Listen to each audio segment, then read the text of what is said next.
Good afternoon, ladies and gentlemen. My name is Nikson from I Love Reading. We are deeply honored to be invited by MOE Malaysia and UBSM for today's online conference. Today, our topic is about innovations in ELT, stirring towards thinking, in the context of I Think, Inspire, and the I Magazine. I Love Reading is established in 2009 as a Singapore-based education publisher, and we provide a wide range of services, including workshops and education materials.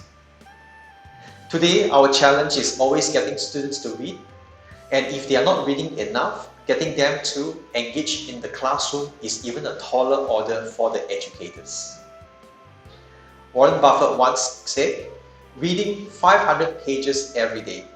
This is how knowledge works. It builds up like compound interest." However, he guaranteed that not many people will be doing so. Next, we have a true case study that is happening in 2018, July 16.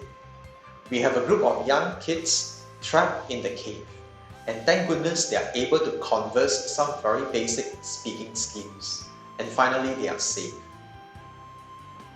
What is then a good reading material? Is it magazines, books, comics, or even newspapers? In our belief, a good reading material must be engaging, entertaining, educational, and it has this edutainment effect. The question is if this is enough, and the answer is obviously not. As a good reading material, you have to further integrate all the 5 important skills into each of the other publications. And this is why we are here. We have the I, we have the Inspire, and the I Think magazine.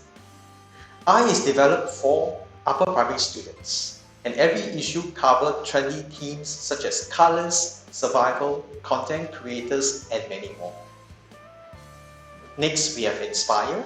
This is especially for the lower sex students, and every issue covers interesting themes such as young at work, fusion, evolution of online platforms, and many more. And lastly, we have the I Think, specially designed for the upper sex students. We have interesting themes such as Beyond the Clouds, Worlds Apart, the Rights Issue, and many more. Without further ado, I'd like to invite Shoba Nair, our Chief Editor, to share with all the educators how our publications can value add to the students. Over to you, Shoba. Hello everyone. So I will be covering how we can actually teach language skills using the magazines and I Love Reading. So when we talk about language skills as teachers, we know that we have 2 different types of language skills. We have the receptive skills and the productive skills. So the receptive skills are where a text is interpreted, and that is like our reading comprehension and listening. Where a text is produced, that is through writing and of course oral, which is speaking. So in this video, I'll be showing you how we can teach the different types of skills. So let's start off with reading comprehension.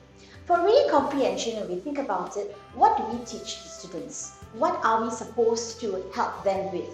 So first of all, we need to activate their prior knowledge, which is their schema. So we do this often through a pre-activity in the classroom. And the other important thing for reading comprehension is the skills. So what kind of level of comprehension do we want our students to have? So we can start off with literal, vocabulary, language use, and finally at the highest level of inferential. So let's now take a look at how we can do each of this. Now, assuming that we have this text. Okay, this is actually taken from one of our magazines, which is the I magazine. It's titled Courage. It's a bit small, you can't quite read it. However, it is actually about a story about a child with special needs and how she copes with the problems that she has in the classroom and with people who are around her. So there's a little bit of bullying and that goes on here. So that's what the story is mainly about. So if we are having this text, how do we help our students to digest this text? So in other words, with this struggles, this is the content as I said, how do we prime the students to understand the context here so that they can better digest the text? So in other words, how do we activate their schema? So what kind of pre-activity can we have? So when we talk about pre-activity, there are a few. So besides just asking them questions blankly, what do you think about special needs? What kind of special needs are there? Perhaps it might be better with some visuals. So one of the visuals we have is info bites in the magazine. So these are really, like as the name suggests, quick bites. So like this, 35% of young adults with autism are not employed. So this one basically is a quick snapshot of what we want to talk about today. So they talk about, so what's autism now, all right? And young adults, so who do we mean? And so the 35% of them with autism, they are not employed. Wow, why? So what is autism? So they get this awareness, or they talk a little bit deeper about it in the classroom. Moving forward, other types is of course like use of newspaper clippings. And this can be done through the links as well. So in our magazine, we have like for links for further reading. So we have newspaper clippings as well as other online reading. So in this case, we have a newspaper clipping, and this is about a mother who opens a center to educate public about autism. Again, this sparks a discussion in the classroom, and the teacher can lead the class through this. And finally, we're very fond of using YouTube videos. We think this really speaks to the youngsters today because they're very fond of watching YouTube videos. So in this video, we actually, as you can see in the picture, it is actually about a boy with autism who goes into a restaurant, and then he sort of acts up, and there are some reactions from the people at the restaurant who are around him. So, so with this, we can use this as a talking point, and we can ask them follow-up questions. For example, what made the kid annoying to the people at the restaurant? And how is he different from other children, and why?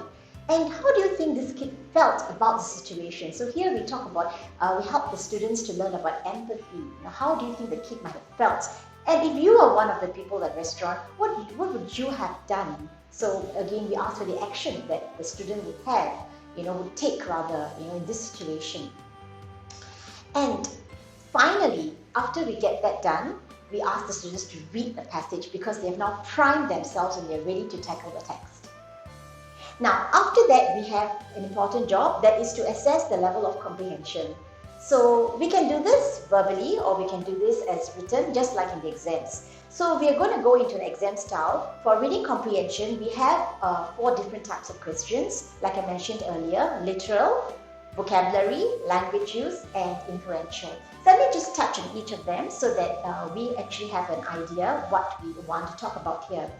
So firstly, the literal question. So given the text there, one of the literal questions we can ask is, in what 2 ways did the other kids pick on the narrator? Of course, you don't have the text, so let me present you part of the text here, the extract.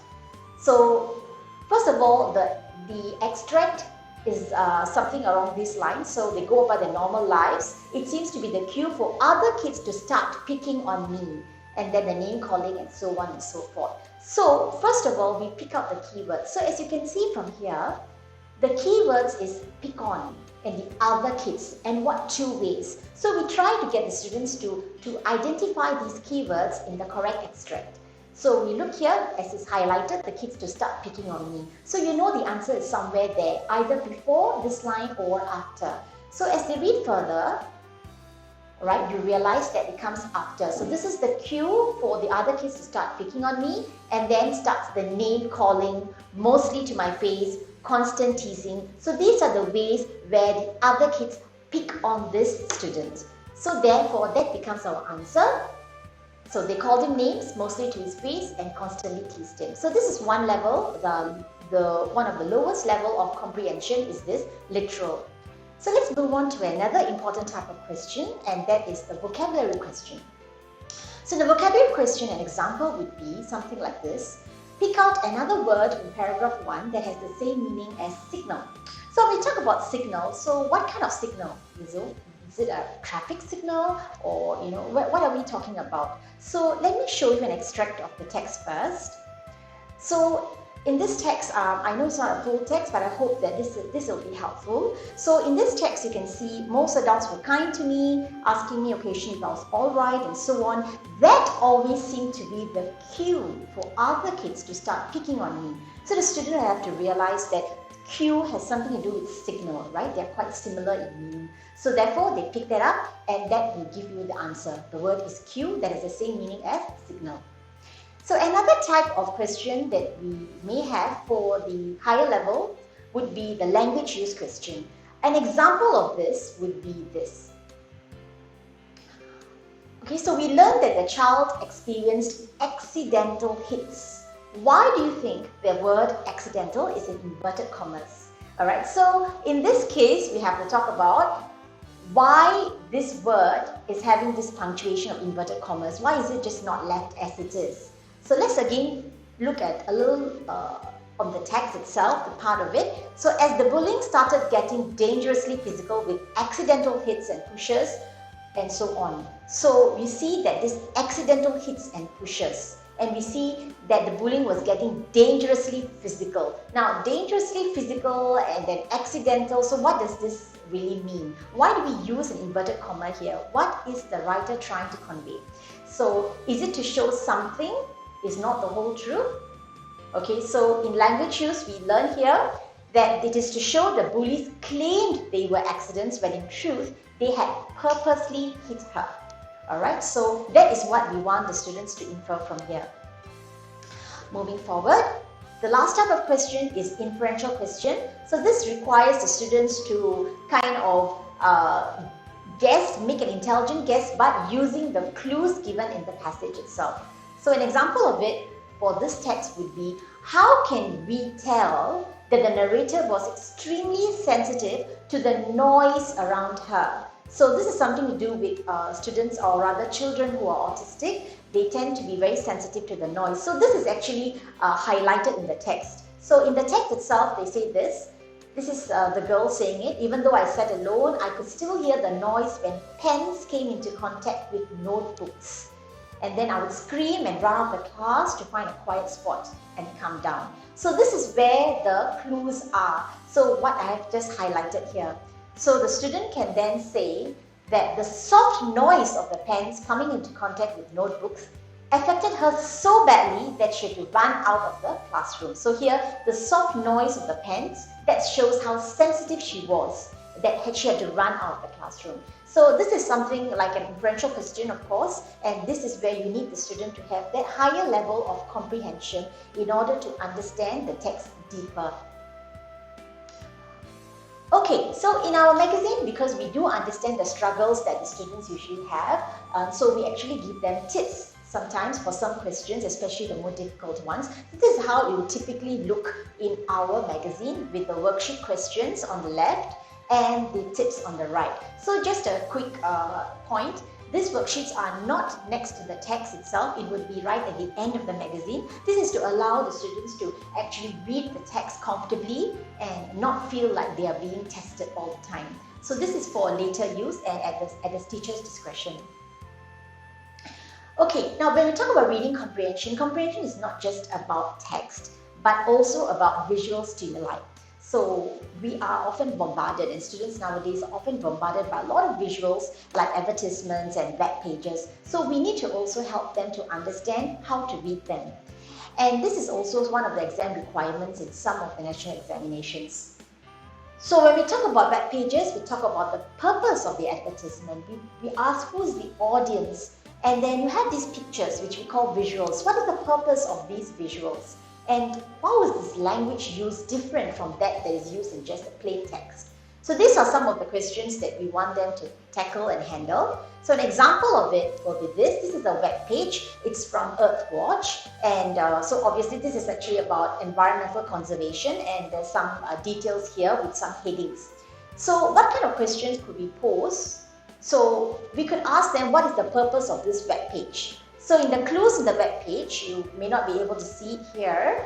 However, they show something like your support matters, and also in here to get involved. So this is what we would say are some clues, a variety of ways to get involved, and your support matters. So these are clues for us. And so then the aim would be, or the purpose would be, to persuade people to volunteer their time to help conserve the environment. So this is something that we can ask them. And another question would be on target audience. For this, we can check the subheadings and the content under. So if I could just move backwards, you can see that there are actually subheadings which are not very clear at the moment. Okay, but you can actually see that in these subheadings, I will elaborate now. They have these here, like adults and teens, expedition. So we can say the target audience, when they talk about adult or teen programs, the target audience are adults and teens, and this includes teachers and students, because in the heading they talked about student groups. In the heading they also talked about corporate programs, empower your employees. So we know corporate organizations are also targeted. And then we have researchers can apply for funding. So again, we know that this webpage is also reaching out to science researchers. So this is how we get students to identify it, and this is something which we need to do when we are teaching comprehension. What is the purpose of visuals? So general purposes of visuals, of course, to better engage the audience and to give the audience a quick idea of the content without having to read everything too much in detail. And language use in visual stimuli is often different from how it is used in plain text. So if you go back to the paragraphs, you will see that the first word of all the paragraphs starts with active verbs like this: join, connect, bring. So we ask them, what is the purpose here? Alright, so it's the use of active verbs and using it right at the beginning. It is to better engage the reader and prompt the reader to take action. So this is how we actually analyze the visual stimuli in the magazine itself. So all of this, what I have gone through with you for the reading comprehension, these are all notes and questions, and all these appear at the end of our magazine so that the students can have a good idea of what kind of questions they can be asked or what kind of things they need to look out for when they read. Okay, so let's move on to the next receptive skills, which is listening. So for listening, we need to create a mental picture of what is being read as we listen, and we are supposed to guess the meaning of certain words if we do not understand what it is by trying to understand the context. So these are just some tips.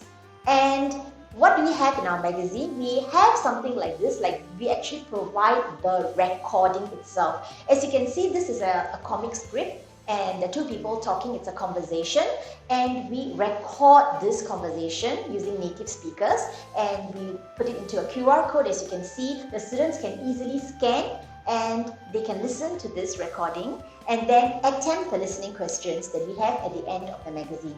So an example of a listening question is this. So quickly, this is actually about two people talking about the pop singers. So here is, why is Vera not interested in attending Justin Bieber's concert? There are 4 options, and the students will have to choose one based on what they listen.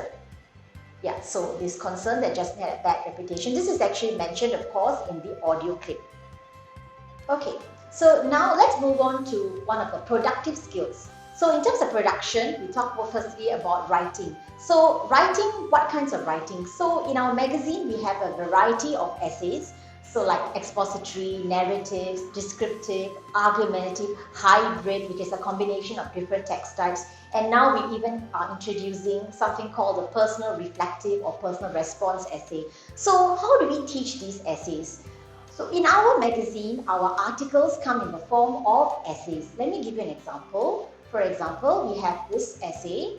This is Made to Order Babies is the title here, and they talk about designer babies. So this is based on the argumentative question, should we encourage the creation of designer babies? And this writer has taken a position, and position was no, should not encourage the creation of designer babies. And here you'll see a very structured argumentative essay, but you can see it's peppered with pictures, it's peppered with info bites, peppered also with YouTube videos to make it more interesting for the student. So in terms of the worksheets that we may have at the end, in this case for the argumentative essay, we discussed the effective, writing an effective rebuttal paragraph. So how do we do that using this model essay? So let me just give you what the worksheet looks like. So we will present the structure of rebuttal paragraph where you have the opponent's argument and then the counter argument or the rebuttal.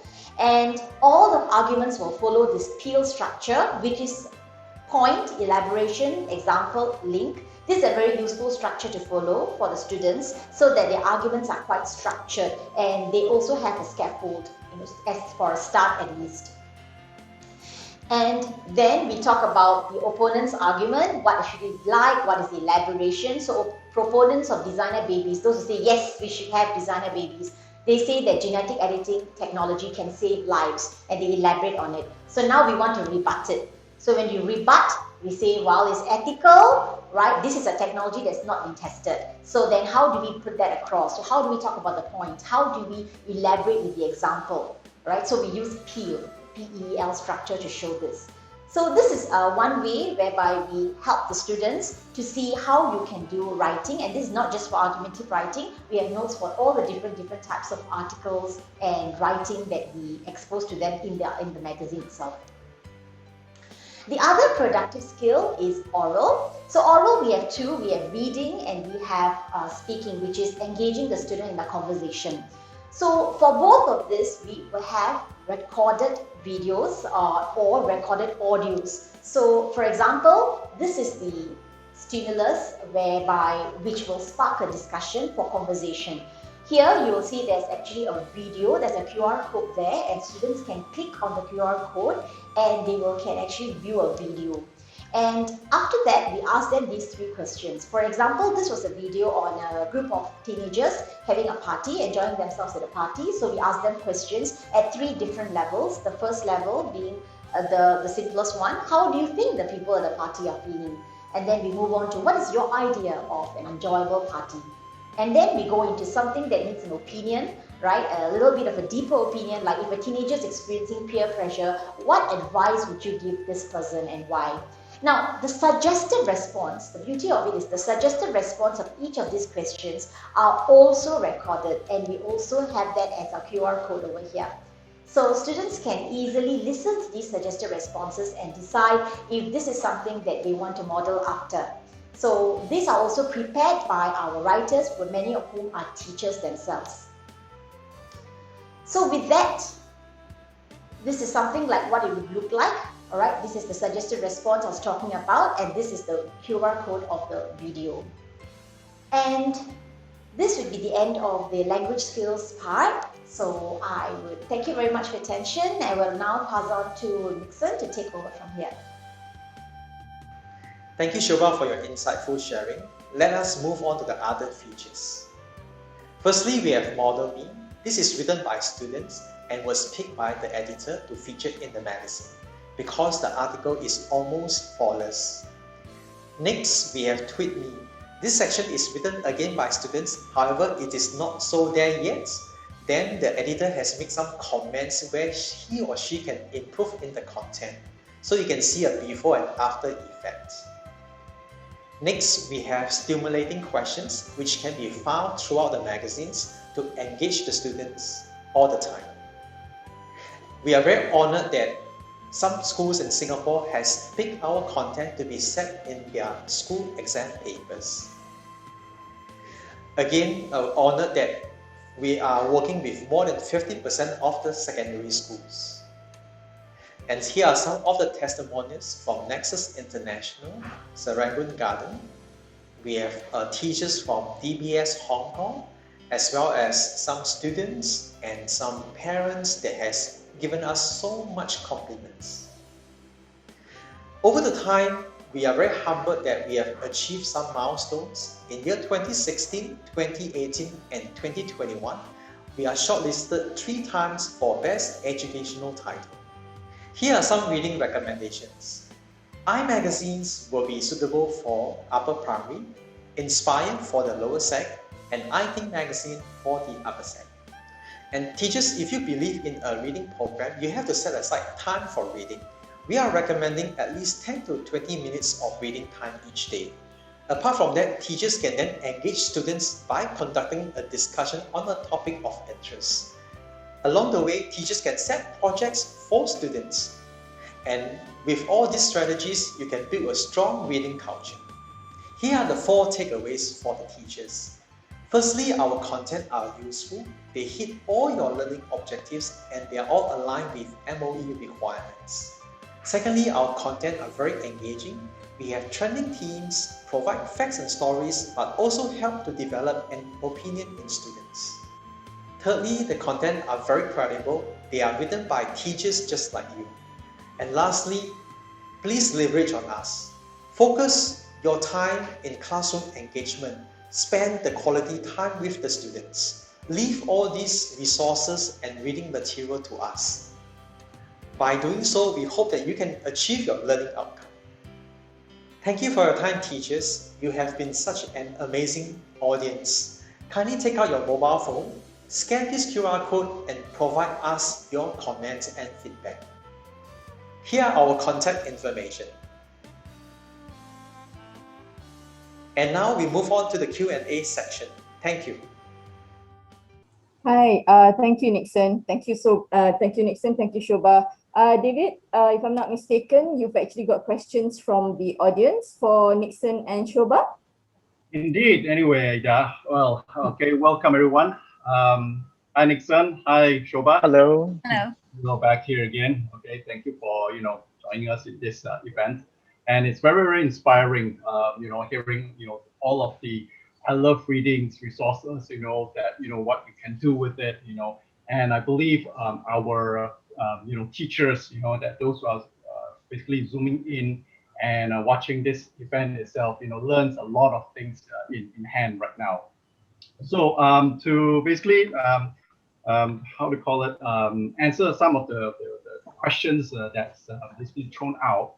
One of the questions is that's thrown out here is that how do we encourage our students to read more? Especially right now, during this pandemic, children are basically bogged down in so many things, the stress and everything like that. So how would that basically assist them in doing that? Yeah, I will take this up. Yeah. So I think reading is a challenge, actually, not just for students. I think it's also for adults like us, with so much entertainment around us, with Netflix and what have you. So I think for students, when they are growing up, I think it's important to see, first of all, role models. So I think we can start with the teachers. So seeing the teachers read, or or the teachers talking about the books that they read, that might bring up, arouse some interest. And of course, like I was looking at the FB live comments, one of them also pointed out that it also depends on the kind of materials that you bring forward, to the classroom to introduce to them. So what kind of materials can we as parents or as teachers introduce to our kids? So I think that's also important. That plays a big part. Other than that, I think in schools, because schools can provide something, they can provide a structure. So there is actually a structure that we can put in place, the reading program itself. So I would suggest that if possible, we should structure in time to read itself. That means getting the students in the classroom or in the hall or wherever they are assembling. Right now, I believe it's a classroom given COVID times. So to actually sit down and just read, maybe about 30 minutes, 20 to 30 minutes, just read. And together with that, the teachers around them to also just read. I think there are people who actually criticize this sometimes. They say, hey, are you sure the kids are reading? They're daydream half the time. What's the point? Really? Perhaps. Yeah, that's true. Maybe some of them really are, but some of them are probably reading. But it doesn't really matter. The important thing is the message is sent that this is important, protected time for reading. So it could be physical reading, could also be something online if we're able to control the privacy and all that. So I think that's something we can do. And also know your students. What kind of materials do you want them to read during this time? So having some variety and some interesting materials would be good. And finally, for the teachers too, if you have a common read, the teachers can bring back the materials in the classroom. The English teachers can talk about them. They can talk about the materials, have some post-reading activity if that's going to excite your students, or do whatever that you think will perk your students up. It's really up to the teacher's imagination what you want to do. But really talking about it and having a discussion can indeed make it more interesting for many students. It's better than doing nothing at all. If for the student who really hates reading, it's really better than doing nothing at all. So at least we provide the opportunity, because many don't get the opportunity at home, or don't have that kind of environment. So I think we owe it to them in that sense. Yeah. So also a question on extensive reading, I think on FB Live. So I think this is the extensive reading that I'm talking about here. This is what we can do. Yeah. It's always important to basically provide that kind of resources for the teachers itself. Teachers is always important in that manner. Nikson, will you have anything to add on with this? I don't have for now. Okay, all right. So the next question from the audience. My students do not seem to improve in their writing, regardless of the numbers of practice that we give them. Okay, so what can they do in that manner itself? Shall I take this, Nikson? Please go ahead. Okay. Okay, so reading is actually a recursive process. It's not like a one-off thing, I'm done and okay, bye, and so on. So actually, when we give a practice for a particular title, I would suggest that get the students to do at least about 3 drafts. I mean, 2 to 3 drafts. I think that would be good because this will force the student to sort of reflect on their writing and look at what is wrong with it. And together with it, we can practice what we call focused reading. For example, for the first draft on the same title, we could just focus on content. In the second draft, and then you give comments, and the child improves. In the second draft, the focus could be on language, and the third draft, the focus could be on style. So at every stage, the child has something to improve on while trying to correct the previous errors. So in this way, the teacher should also give very specialized feedback. That means the feedback is really very specific to the student itself, not a generic one. Not say, oh, it was a good essay, interesting, but some language errors, you may take a look. I mean, that sort of feedback doesn't really help the students to know where exactly was the problem. But instead, if you say that the grammar was accurate, however, your choice of vocabulary could have been improved in certain areas as indicated above, so it wasn't appropriate for the particular context, and then you could give an example, or you could direct it elsewhere. So feedback can be written or verbal, whichever the teacher actually prefers. Actually, during this COVID time, if you're doing online learning, you can actually even voice record your feedback to them. It's easier for the teacher, and it feels more personalized for the students too. So I think that's something we can do. And I really believe in reflective writing, and I really believe in feedback. I've done it with my own students, where I do give a bit of a lengthy feedback, and there are many students who do pick this up. So please do try it. I think it's very encouraging for the students to know that the teacher takes time to give back the feedback, and also do draft by draft. I think that should help. Yeah.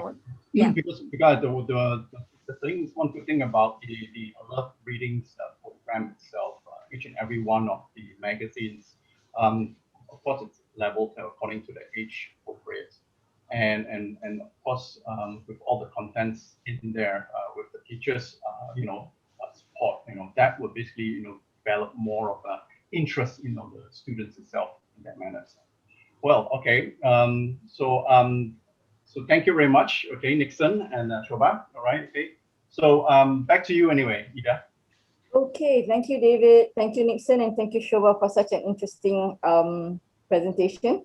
And it definitely helps a lot of teachers out there as well. And coming from being an ex-English teacher as well, I definitely see the benefits and the points that you all are making. So I hope all the English teachers out there pick it up and make English exciting again for all our learners.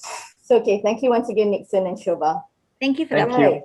For those who are sorry, Ida, for Yeah, those sure, teachers, who love to receive a sample, please kindly leave down their email or contact in the Facebook live chat, so the team can come back to them with the digital samples.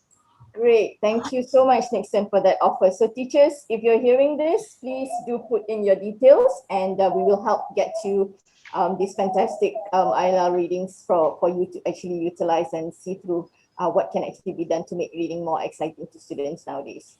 Okay. Thank you, Nikson. Thank you, Shoba. And thank you, David, for the questions. Welcome anyway.